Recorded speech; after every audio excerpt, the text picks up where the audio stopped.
I lost everything. 3 words I never thought I would say out loud. 3 words that sat in my chest like a stone for months before I finally let them out. And if you are watching this right now, I have a feeling you already know exactly what those 3 words weigh. How does your money situation make you feel right now? Not the version you tell people at work, not the answer you give when someone asks how you are doing.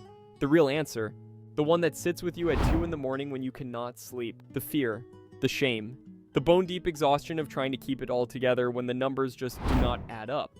The quiet hopelessness of watching another month pass and feeling like nothing has changed. If that is where you are, I need you to hear this clearly. You are not alone and you are not finished. By the end of this video, you will know the 3 exact decisions that kept me broke, the 3 specific moves that reversed them, and the one foundation underneath it all that made recovery actually stick.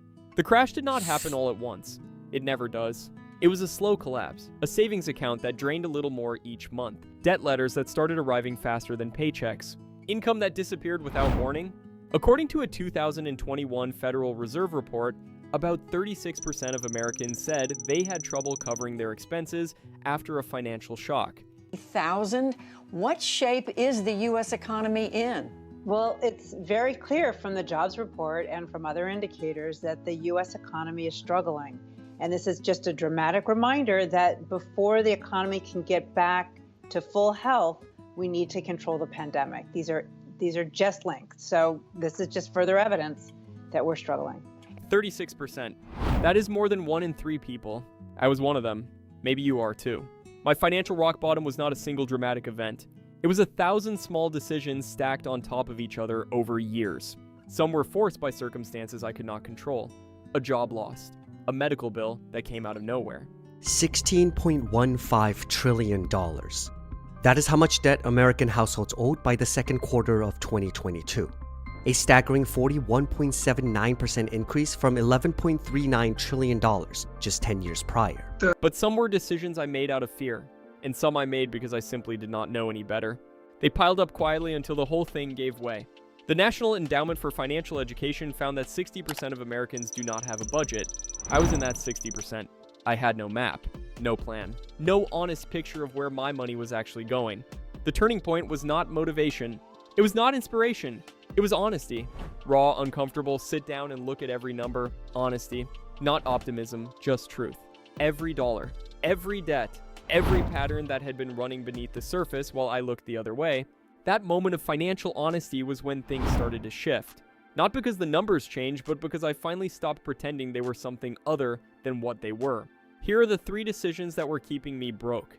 Decision 1. Emotional spending. Every time the stress hit, every time the anxiety spiked, I bought something. Nothing huge. A quick tap of the credit card. A small purchase that gave me 15 minutes of relief before the guilt came crashing back twice as hard. It is a neurological loop. Stress triggers a need for relief. Spending releases a small hit of dopamine. The relief fades. The debt grows. The stress increases, and the cycle starts again. This is not a character flaw. It is a pattern, and patterns can be broken.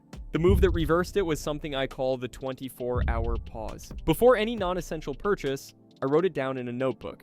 What I wanted to buy, how much it cost, and exactly how I was feeling in that moment. Then I waited 24 hours. If I still wanted it the next day and the money was genuinely available, I could buy it. 80% of the time, I did not. The urge had passed. The emotional spending cycle broke because I put one single step between the impulse and the action. Decision 2. Financial avoidance. The unopened envelopes. The bank notifications I dismissed without reading. The phone calls I let go to voicemail. I told myself that not looking meant it was not real. But here's what avoidance actually costs. Interest compounds. Fees stack. Credit scores fall. And the opportunities to fix problems early, when they are still small, they disappear in the silence. Avoidance is never neutral. It is expensive. The move that reversed it was what I call the financial truth sit-down. One evening, one table. Every document, every statement, every bill laid out and organized. I wrote down every debt, every balance, every interest rate, every monthly payment. The cloud of dread in my head transformed into a concrete list on paper. And a list, no matter how long, is something you can work with. Dread is not. The average American household carries roughly $155,000 in debt, according to Experian data from 2022. That number feels impossible when it lives as a feeling in your gut. It becomes manageable when it becomes a list with a plan attached. Decision 3. waiting for the big break. I kept telling myself I would start fixing my finances when I got the raise, when I landed the better job, when the tax refund came, when the number in my account crossed some invisible line I had decided was the starting point. That day never came, and every day I waited, the hole got deeper. Especially after 2022, when the Federal Reserve started raising interest rates to fight inflation, and borrowing costs went up for everyone. Waiting became more expensive with every passing month. The move that reversed it was the 1% start. One subscription canceled, $2 extra applied to a debt, a single coin dropped into a jar. The smallest possible action taken with complete intention. Suze Orman said it simply, "It is not what you earn, it is what you keep that matters."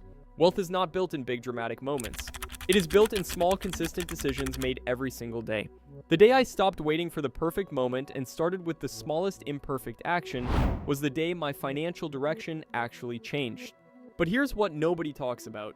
Underneath all three of those decisions, underneath the emotional spending and the avoidance and the waiting, there was something else. And without addressing it, every strategy I tried eventually collapsed. Self-compassion. Not as a soft addition to the practical steps, as the foundation, the thing that held everything else up. Every time I made a financial mistake during recovery, and I made many, my first instinct was to attack myself, to call myself stupid, irresponsible, a failure. And every time I did that, I went right back to the emotional spending cycle because I needed relief from the pain of my own judgment.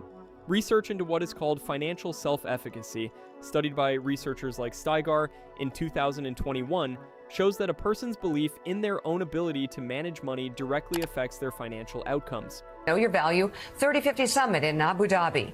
Susie captivated the audience. Over 400 women from 46 different countries detailing her journey of making just $400 a month to becoming one of the world's most influential personal finance experts. She also shared her best advice for women wanting to secure a brighter financial future. When you destroy that belief through constant self-attack, you destroy your ability to follow through on any plan. The shift was not from self-blame to self-indulgence. It was from self-attack to compassionate accountability. I made a mistake.